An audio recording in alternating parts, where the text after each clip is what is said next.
तो hello dear students, welcome back to this session of ICT virtual classroom. ICT virtual classroom के इस session में आप सभी का एक बार फिर से स्वागत है। आज की क्लास में हम बात करने जा रहे हैं एक बहुत ही इंपॉर्टेंट और इंटरेस्टिंग टॉपिक के ऊपर, जिसका नाम है विद्युत धारा का तापीय प्रभाव, हीटिंग इफेक्ट ऑफ करंट। आज की क्लास में इस टॉपिक के ऊपर बात करेंगे और इससे देखेंगे एग्जाम में हमारे लिए क्या क्या क्वेश्चंस बनते हैं, ये सारी चीज़ों को। उम्मीद करता हूँ आप सबके सब फिट फाइन हेल्थ बिल्कुल रेडी होंगे क्लास के लिए। चलिए आज की क्लास को स्टार्ट करते हैं। अपना पूरा ध्यान सामने स्क्रीन पर बनाकर रखना। हम चलते हैं स्मार्ट बोर्ड की स्क्रीन पर। So dear students, heading put up कर लेंगे।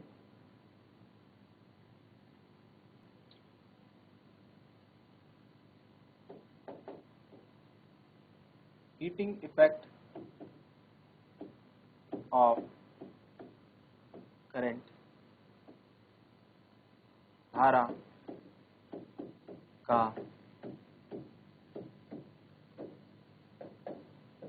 तापीय प्रभाव।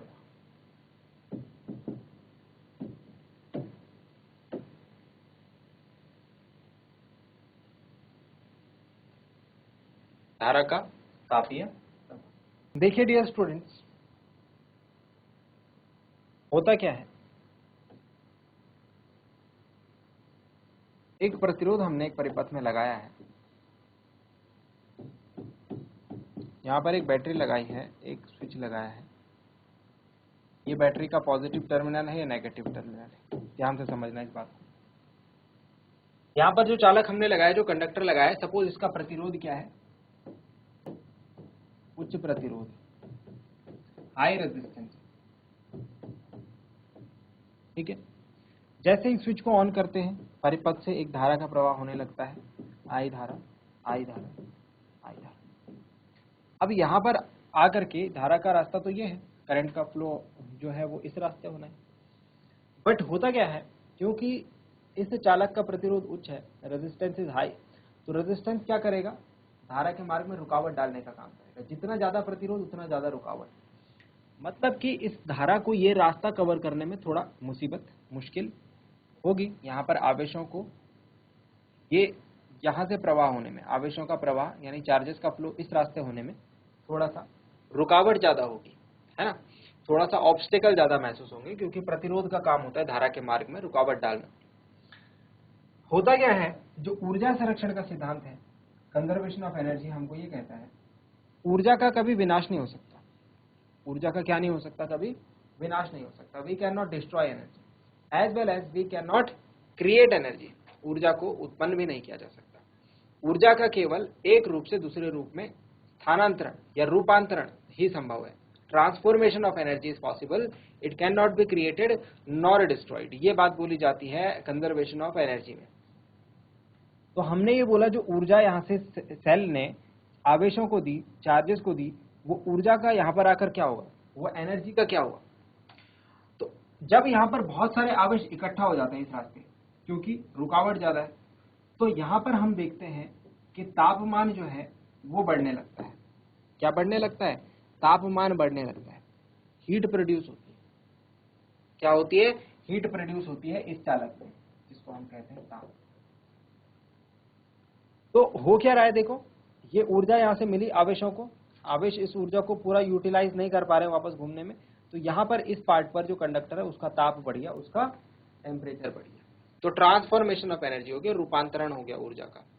ये ऊर्जा यहाँ पर ताप ऊर्जा के रूप में हमको देखने को मिल गई।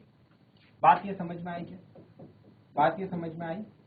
तो ये काम है हमारे तापीय प्रभाव का। हम ये देखते हैं कि जो जब कोई तार है उच्च प्रतिरोधकता जिस तार की है ना, उच्च प्रतिरोधकता जिस तार की है, जिस वायर का रेजिस्टेंस ज्यादा है, तो वो क्या करेगा, वो धारा के मार्ग में रुकावट डालने का काम करेगा, यानी कि ऑब्स्टेकल डालने का, और उसकी वजह से वो चालक जो है गर्म हो जाएगा, वो तार जो है गर्म हो जाएगा। इसको हम कहते हैं विद्युत धारा का तापीय प्रभाव। इसका फायदा उठा करके हमने क्या बनाया, हमने हीटर बना दिया। हमने क्या बना दिया, हमने इलेक्ट्रिक आयरन बना दिया कपड़े प्रेस करने के लिए। हमने क्या बना दिया, हमने गीजर बना दिया। तो विद्युत धारा के तापीय प्रभाव पर आधारित कुछ युक्तियां हैं, जैसे हीटर हो गया, विद्युत इस्त्री हो गया, गीजर हो गया, ये सारे के सारे विद्युत धारा के तापीय प्रभाव पर आधारित है। वर्किंग इनका सिंपल है। तो ये होता है विद्युत धारा का तापीय प्रवाह। जब विद्युत किसी उच्च प्रतिरोधकता वाले चालक से होकर गुजरता है, आवेशों का प्रवाह रुक जाता है, क्योंकि उच्च प्रतिरोधकता वाले चालक में रुकावट ज्यादा उत्पन्न होती है, जिस कारण चालक का तापमान बढ़ जाता है। इसे हम विद्युत धारा का तापीय प्रभाव कहते हैं। फिलहाल आप इतना नोट डाउन कीजिए, फिर मैं आगे लिखवा रहा हूं।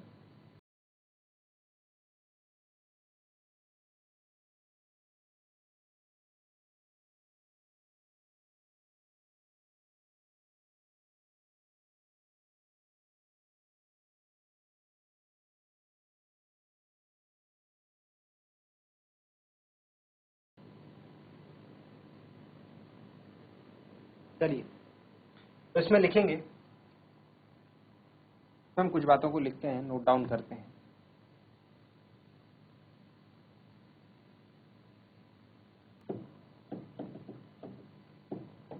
चालक से होकर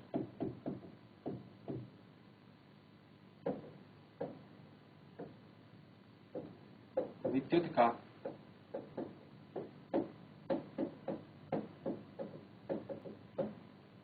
प्रवाह होता है,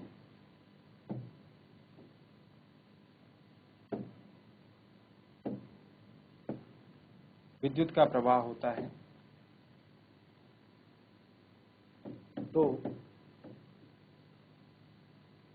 उसके ताप में वृद्धि हो जाती है। इसे विद्युत धारा का तापीय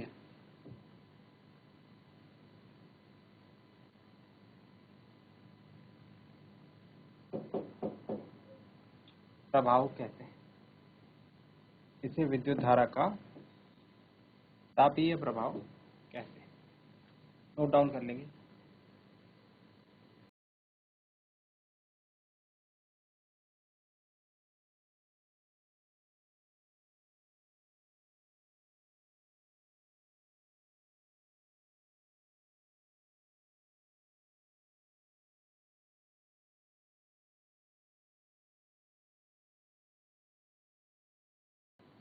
विद्युत इस्त्री, इसको हम इलेक्ट्रिक आयरन कहते हैं, कपड़े प्रेस करते हैं ना इससे। विद्युत इस्त्री, हीटर जिससे हम सर्दियों में यूज करते हैं, हीटर हो गया, गीजर पानी गर्म करने के लिए, और टोस्टर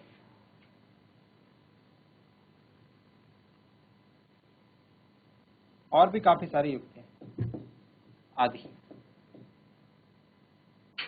विद्युत धारा के आदि इस प्रभाव पर आधारित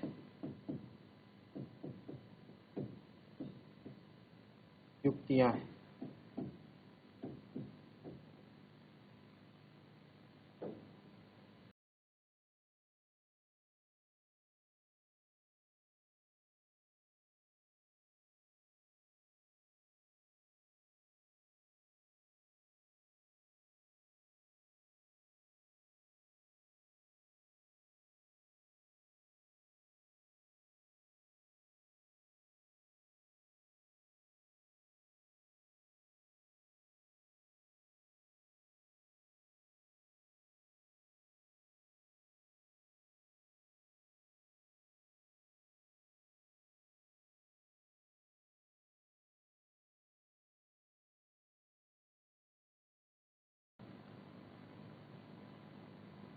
नेक्स्ट, इसको हम समझते हैं कि यह हमारे लिए फायदे वाली बात है या नुकसान वाली बात है ना। इस तरीके से जो हमारे डिवाइसेस हैं वो जब गर्म होते हैं तो ये हमारे लिए फायदे वाली बात है, नुकसान वाली बात है, क्योंकि ये करंट का एक ऐसा गुण है जो कि उसके साथ चलता ही चलता है। मतलब कि आपके घर में जितने भी उपकरण हैं, जैसे सपोज आपके घर में एक पंखा है, वो पंखा अगर सपोज आप 1 घंटे 2 घंटे चलाएं और फिर उसको टच करें तो वो गर्म हो जाता है ना। उसकी बॉडी आपको कैसे मिलेगी, गर्म, हीटेड। अब आप सोचिए कि आपने ये इलेक्ट्रिसिटी जो है वो दी है पंखे को, सिंपल सी भाषा में इलेक्ट्रिसिटी दी पंखे को, इलेक्ट्रिक एनर्जी दी पंखे को। जो आप बिजली का बिल भर रहे हैं, वो बिजली का बिल भर रहे हैं, वो किसके लिए, पंखे को चलाने के लिए भर रहे हैं। लेकिन ये पंखा जो है गर्म भी हो रहा है, हीट एनर्जी भी हो रही है। ये हमको चाहिए नहीं, ये हमको चाहिए नहीं, ये हमको फालतू में ही मिल रही है। तो इसके लिए भी तो आपको बिजली का बिल देना पड़ रहा होगा। तो ये अवांछनीय है, मतलब नॉट डिजायरेबल, नॉट डिजायरेबल। किसी किसी केस में ये नॉट डिजायरेबल होगा, अवांछनीय। मतलब हमको नहीं चाहिए कि जो हमारा उपकरण है, जो हमारा डिवाइस है वो गर्म हो, लेकिन वो हो रहा है। मोबाइल देखते हैं आप, मोबाइल में आजकल हैवी टास्किंग जब करते हैं तो मोबाइल गर्म हो जाता है ना, मोबाइल हीट हो जाता है। तो आप तो नहीं चाहते हैं कि मोबाइल गर्म हो, लेकिन हो रहा है। जो बैटरी को आपने ऊर्जा दे रखी है, वो बैटरी की जो ऊर्जा है, जो एनर्जी है, वो मोबाइल की हीट एनर्जी के फॉर्म में वेस्ट हो रही है। वो एनर्जी वेस्ट हो रही है आपकी। अगर वो हीट नहीं होगा, मोबाइल गर्म नहीं होगा, तो आपको मोबाइल की बैटरी थोड़ा ज्यादा लंबी चलेगी। तो ये कुछ अवांछनीय, मतलब नॉट डिजायरेबल काम जो होते हैं, वो भी हम देखते हैं कि due to heating effect of current की वजह से होते हैं। धारा के तापीय प्रभाव के कारण ही ऐसा होता है। ठीक है, तो कई कई केसेस में क्या रहता है, ये अवांछनीय रहता है। इसको लिखेंगे यहां पर, धारा की तापीय प्रभाव के कारण ऊष्मा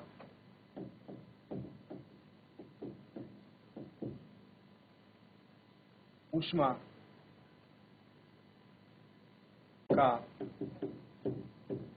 उत्पन्न होना कई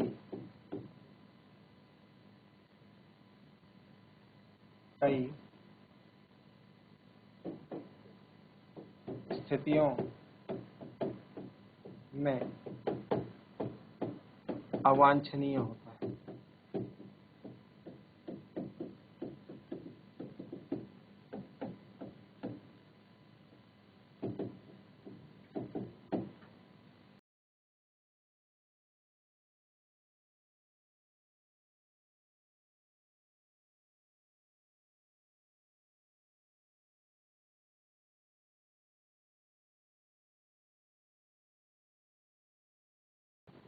इसके बाद लिखेंगे, विद्युत धारा के तापीय प्रभाव के दैनिक जीवन में क्या उपयोग है, क्या एप्लीकेशंस हैं, इनके ऊपर हम आज बात करेंगे। तो सबसे पहला जो इसका एप्लीकेशन हम डिस्कस करने जा रहे हैं वो है टंगस्टन बल्ब। आज से कुछ टाइम पहले ये बल्ब प्रचलन में थे, इन बल्बों का दौर था। और ये बल्ब क्या होते थे, आपको अगर याद होगा तो एक कांच के एक कवर के अंदर, है ना, ग्लास के एक कवर के अंदर एक पतला सा फिलामेंट होता था। और जब आप उसे लगाते थे तो फिलामेंट चमकता था, जिसकी वजह से लाइट आती थी, है ना, आपको लाइट जो है वो देखने को मिलती थी। तो टंगस्टन के बल्ब होते थे पहले। तो इन टंगस्टन के बल्ब के अंदर जो आप देखते हैं, जो जलने वाला पार्ट, जिससे लाइट आती है पार्ट, वो कौन सा होता था, वो रहता था खुद टंगस्टन, खुद टंगस्टन। अब टंगस्टन को हम क्यों यूज करते थे, टंगस्टन को हम ये यूज करते थे कि इसका गलनांक बहुत उच्च होता है। गलनांक क्या रहता है, उच्च रहता है। उच्च गलनांक क्यों रखता है इसका, क्योंकि ध्यान से देखिए, अगर टंगस्टन का जो तार है कुछ इस तरीके का ही बल्ब होता था,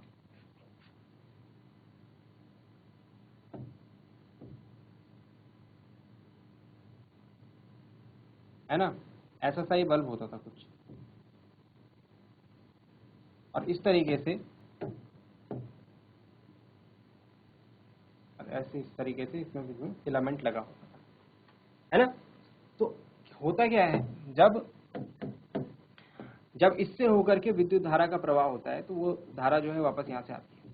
अब क्योंकि धारा का तापीय प्रभाव है, तो टंगस्टन में जब धारा जाएगी तो ये गर्म होगा इसमें ऊष्मा आएगी, है ना, ऊष्मा होने से गर्म होगा, इसका तापमान बढ़ जाएगा। जब टेम्परेचर बढ़ेगा, जब टेम्परेचर यानी कि तापमान बढ़ेगा तो इसके पिघलने का डर भी तो रहेगा।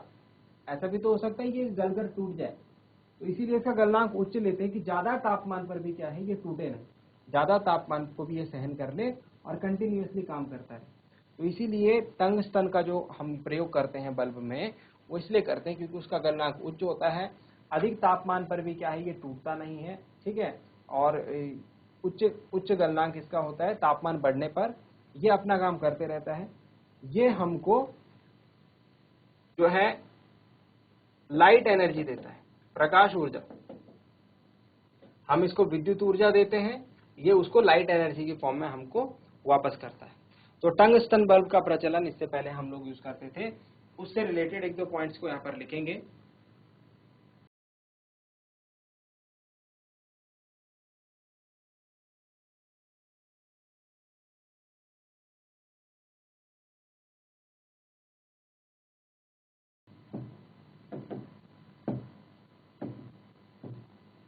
बल्ब के तंतुओं यानी फिलामेंट्स को बनाने में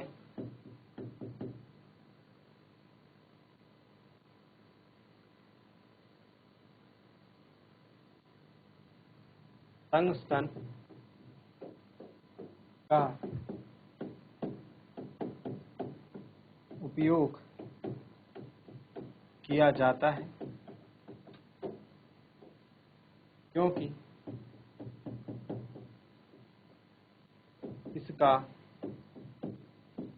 उच्च गलनांक यानी हाई मेल्टिंग पॉइंट कितना होता है, लगभग आप ये मान के चलो 3400, है ना, 3400 डिग्री सेल्सियस होता है,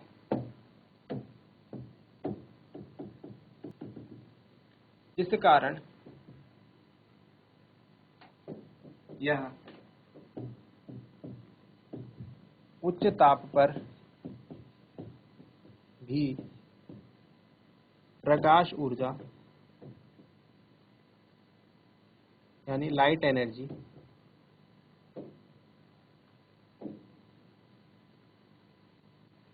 प्रदान करता रहता।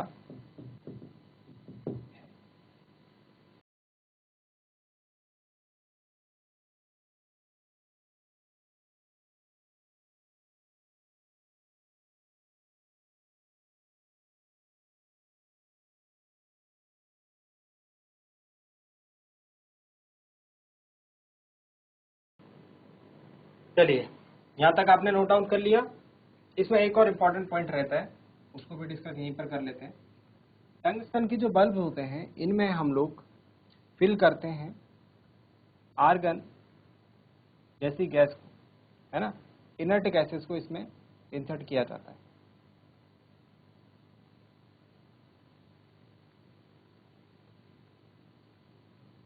टंगस्टन बल्बों में आर्गन और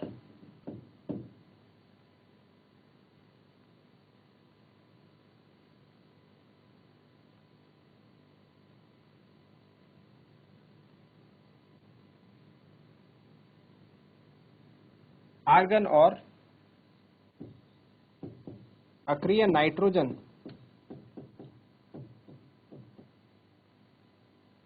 इनर्ट गैसेस ये होती हैं। कैसी गैस? इनर्ट गैसेस, भरी जाती हैं। इनर्ट गैसेस होने का मतलब कि ये कुछ क्रिया नहीं करती, है ना, ये कुछ रिएक्शन नहीं करती इस टंगस्टन के साथ, बस ये इसकी एज में वृद्धि, इसकी आयु में वृद्धि कर देती है। इससे बल्ब की आयु में वृद्धि हो जाती है।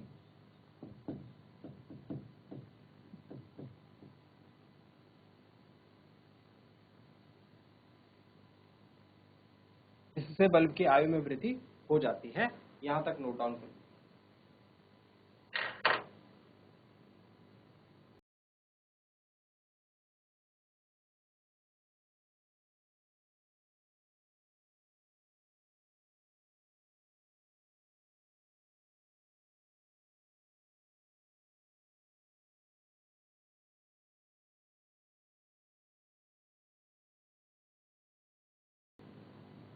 तो ये था विद्युत धारा का तापीय प्रभाव, electric heating effect of electric current. आगे आने वाले इसमें हम बात करेंगे